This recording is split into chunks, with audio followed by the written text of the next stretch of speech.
So we're going to move on to section 4.4. Trig functions of any angle.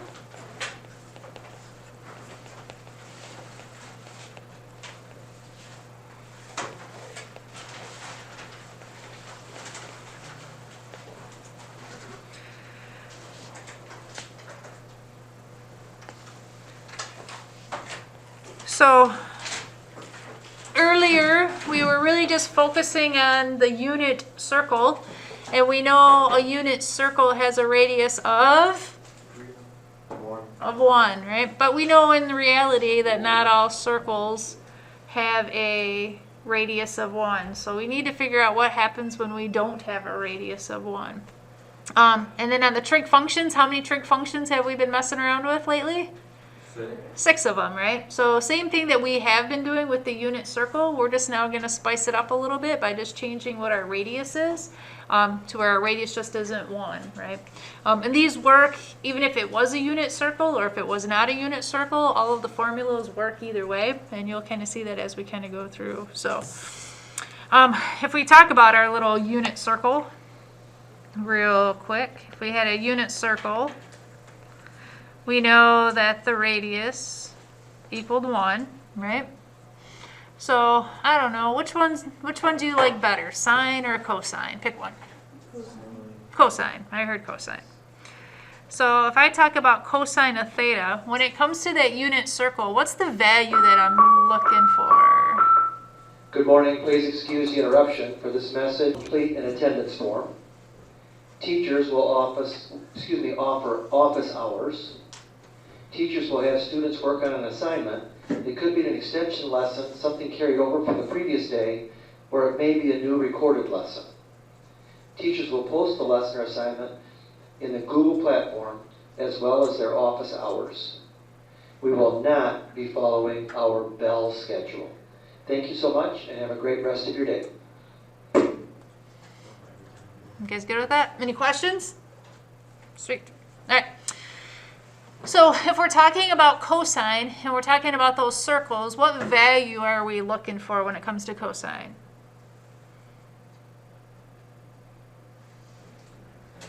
X. Yep, good job. All right. So if we kind of take that same idea, but we think of a circle with a radius of just r, so any circle with radius r. Ooh, this thing's jumpy. And we want to talk about our cosine theta. You guys are going to be blown away by this. We're still talking about our x, but it's just going to be x over r.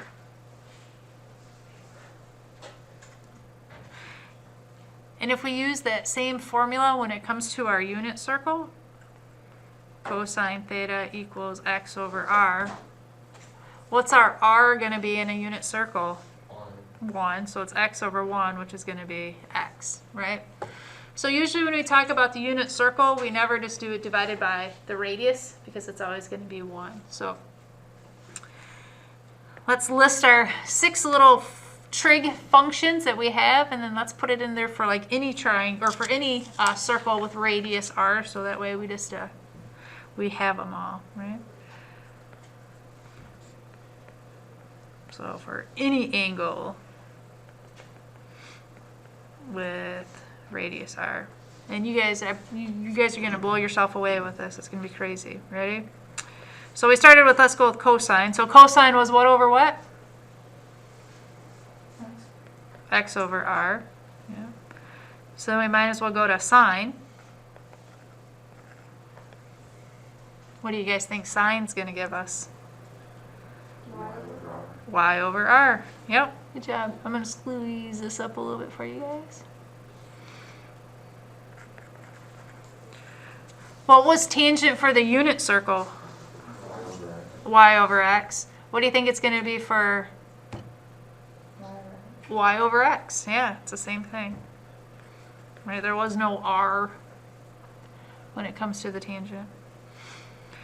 And if we think of those reciprocal functions, the reciprocal of cosine is Yep, secant, good job. So what do you think secant's going to be? R over x. Yep, look at this, see? The reciprocal of sine is going to be cosecant, which is going to be r over y. And what's the reciprocal of tangent? X over y. Yep, cotangent, which is going to be x over y.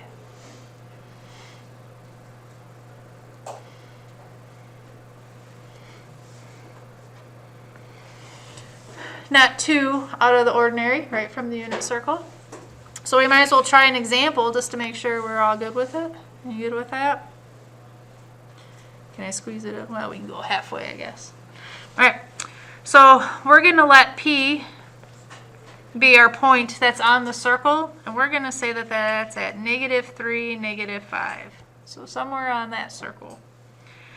We're going to say this is B a point. And to get all fancy, they're going to say on the terminal side, because an angle has two sides, right? Terminal and initial. So this is going to be on the terminal side. Let me just say like of theta, right? Because we're talking about that angle.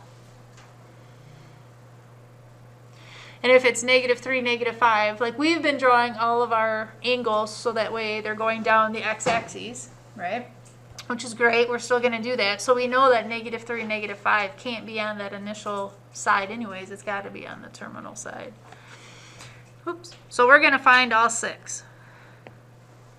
So we're going to find 6 trig functions.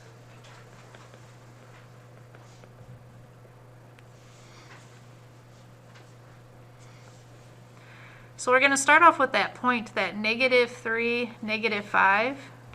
And see if we can figure out anything about our point. What do we know about points? There's a spot on the line. It's a spot on the line. Yep. What's that spot? How do we find like that -3, -5? The x and y coordinate. It's the x and the y coordinates, right? So here's our x and here's our y. It's a really bad x.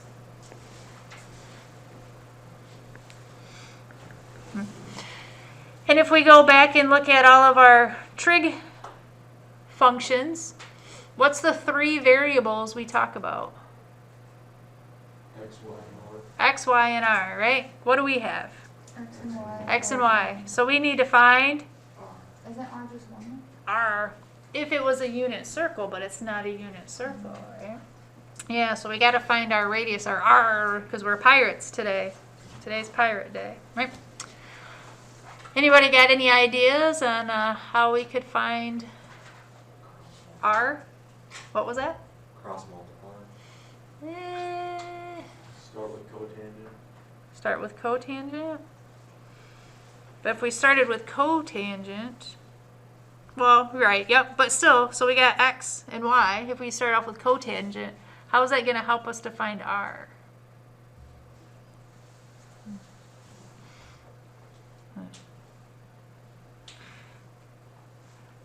Does that word might help anyway? Circle. Do the, what's the equation? Equation of a circle. Yeah. That's the area. Anybody remember the equation of a circle? That's the circumference.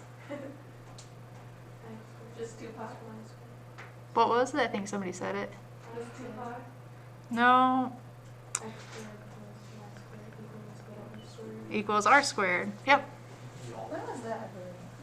Yeah. We even talked about it one of these days back here when we were even talking about the unit circle. Yeah. When we talked about our Pythagorean identities, it came up. And there was someplace else we talked about it as well. All right. So if we think of our equation of our circle, we can fill in some values and probably figure out what our radius is. What are we going to put in for x? Yep, so -3 squared is going to give us 9 plus y squared. -25 or +25? Positive 25 equals r squared. 25 plus 9 is going to give us 34. 30, Six. 31, 36, 34. 34. I like 34 equals r squared. How are you going to get r all by itself? Square root, right? And technically it's the positive and the negative square root of 34. But what do we know about a radius? What's the definition? Yeah, because what's the definition of the radius? Distance from the point to the outside or something like that. Yep, absolutely, yep. So it's the distance. So it's the distance from the center of the circle to any point on the circle. So we know then that it has to be positive, right? So now we know our x, our y, and our r. Can we fit it into all of our 6 trig functions? Yeah. What do we want to start with? Cosine? No. So cosine theta is x over r. What's our x? -3. Yep. What's our r? Square root of 34. Yep. We just can't leave the square root of 34. You can't leave that radical in the denominator. So how do we get rid of it? And I'm supposed to do 34 over 34. Yep, absolutely. Alright, so we're going to get negative 3 times the square root of 34 all over 34. And that negative 3 and 34, those don't reduce. So we're golden. Alright. Going for sine now? Oops. So sine of theta is, -5 over square root of 34. yep, negative 5 over the square root of 34. We can't leave that square root of 34 in the denominator. So negative 5 times the square root of 34 all over 34. Negative 5 over 34, that's not going to reduce. So we're just going to leave that one. What are we going for next? Negative 5 over negative 3. Yeah, tangent, right? Can you Tangent. just make it positive then? Yep. Tangent is y over x. So that's negative 5 over negative 3, which is going to be 5/3. Yep.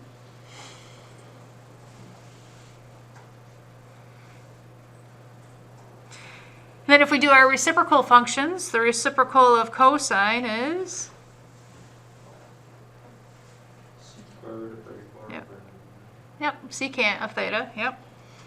Which we can either write it as that r over x, or we can just do the reciprocal. So it's going to be negative 34 over a negative 3.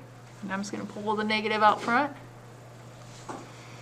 Reciprocal of sine is cosecant, which is r over y, or we can just do the little reciprocal. So negative square root of 34 over 5. Reciprocal of tangent is cotangent, yeah, which is x over y, or we can just do the reciprocal, right? Which is going to give us 3 over 5.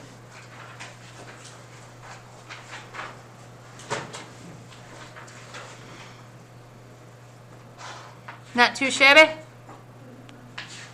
Alright.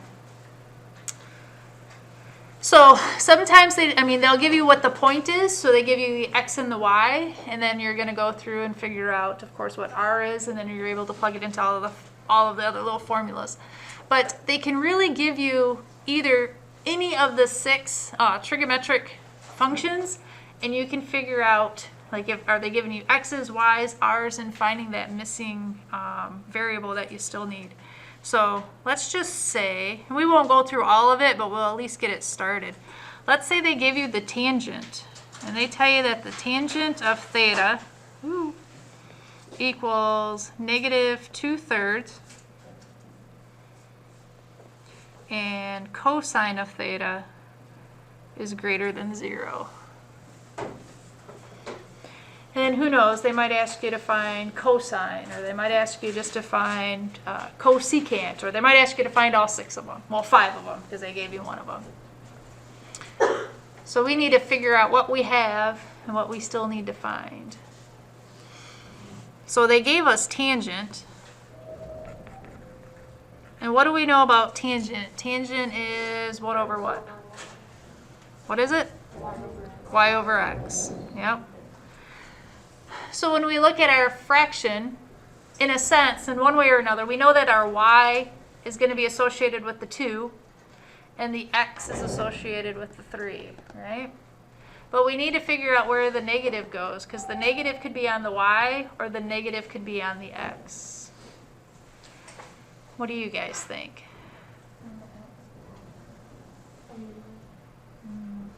Why do you think it's on the x?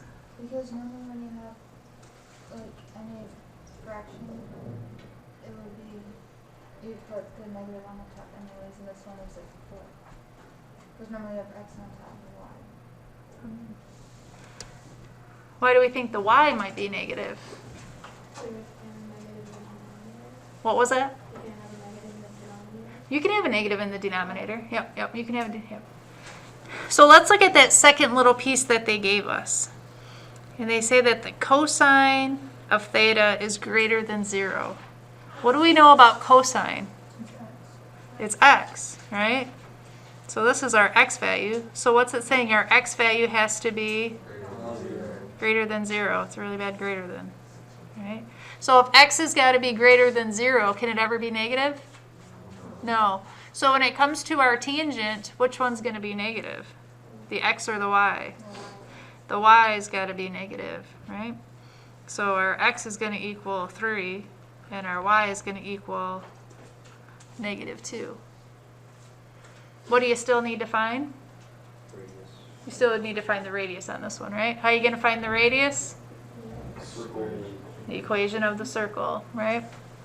And then you guys can do all that good stuff, and then whatever they ask for you, then you can find. Not too bad?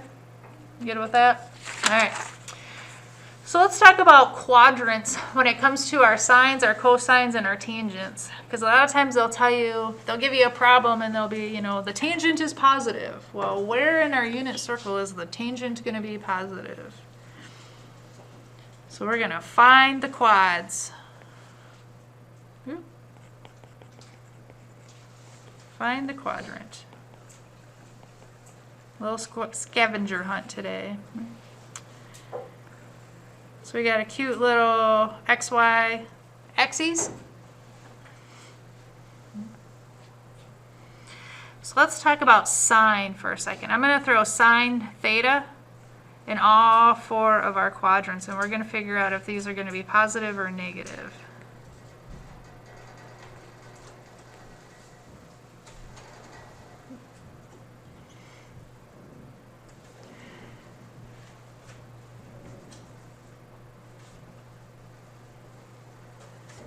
So if I'm looking for the sine value, I'm ultimately looking at what?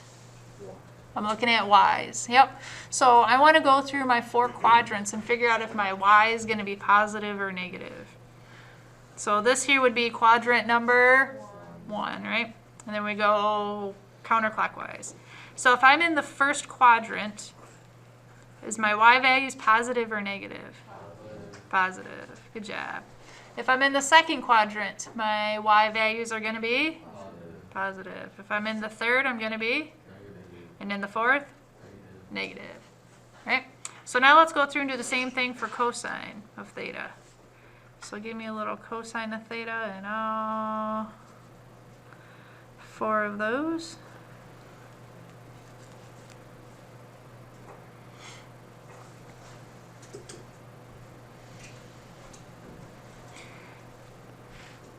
So if I'm talking about cosine, I'm looking at my x values. So in the first quadrant, my x is going to be Positive. in the second quadrant, Negative. third, Positive. ooh, 50-50. What we got? Negative. Negative. And in the fourth, Positive. positive, right? And so even on these, if you think of those reciprocal functions, it would play the same way, right? So the reciprocal of sine is cosecant. It's just 1 over, right? So it's still going to be positive. All right, so now let's do the last one. Let's do tangent. So throw a tangent of theta in all 4 quads.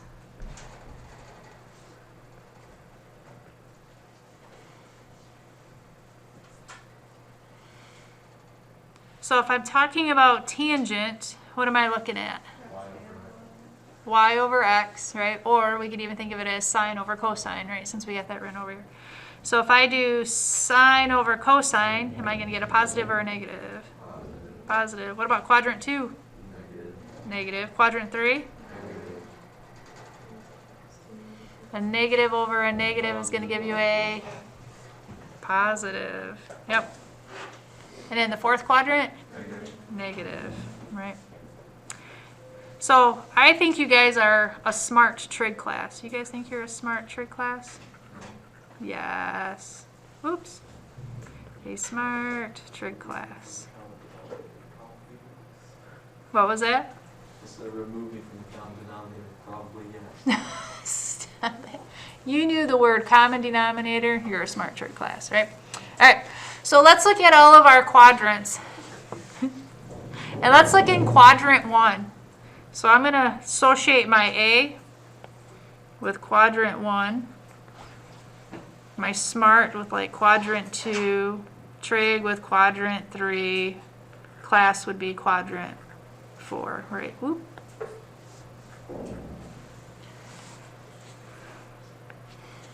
So if I look in my first quadrant, which ones are positive? All. Kind of like A. All. In my second quadrant, which ones are positive? Oh, kind of like smart. Sine, smart. See? I'm getting there. What about in the third quadrant? Which one is positive? Oh, kind of like trig. And in the fourth one, which one's positive? Cosine. Kind of like class. Isn't that cute? So then we're going to make you guys think. And I want to know in which quadrant is tangent of theta less than 0 and cosine of theta is greater than 0.